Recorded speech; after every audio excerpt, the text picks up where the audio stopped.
Good evening, everyone, and welcome to tonight's episode of Ask Leah. Tonight, I wanted to share with you a question a leader posed to me this week after I made the suggestion to him that a key activity they should do at an upcoming breakaway day is to have a conversation as a group around shared expectations for communication and behaviour.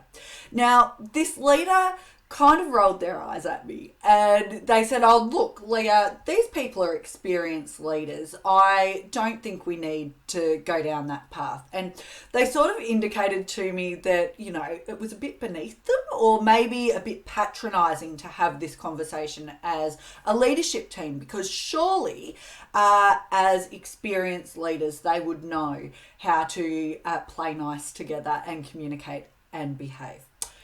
Here was my response.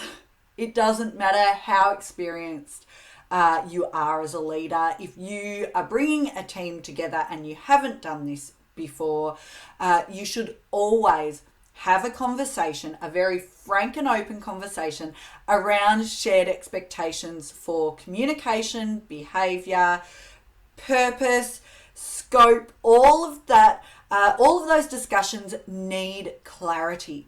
You see, it's when we make assumptions that problems happen. Someone thinks one form of behaviour is okay, other people think that's totally out of line.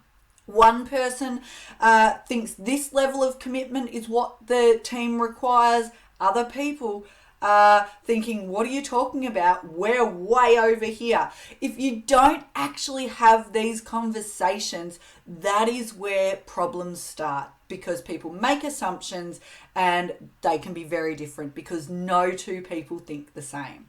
So, two questions that can be great for framing this conversation. What will we always do? What will we never do? Have this conversation as a group. It's not one leader coming in and saying, "Here are my ground rules." It is rather a conversation where you discuss this as a team and then you come up with 3 to 6 really specific ground rules for what you will and won't do. You don't want them vague. You don't want general things like, "We will treat each other with respect," because your version of respect and my version of respect might be very different.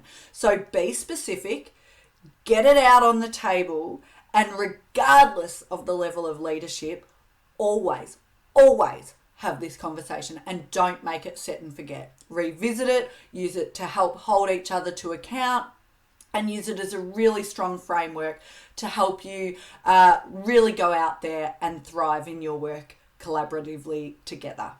Thanks so much, everyone. If you've got a question for Ask Leah, send it through and I will do my best to answer it next week. Cheers.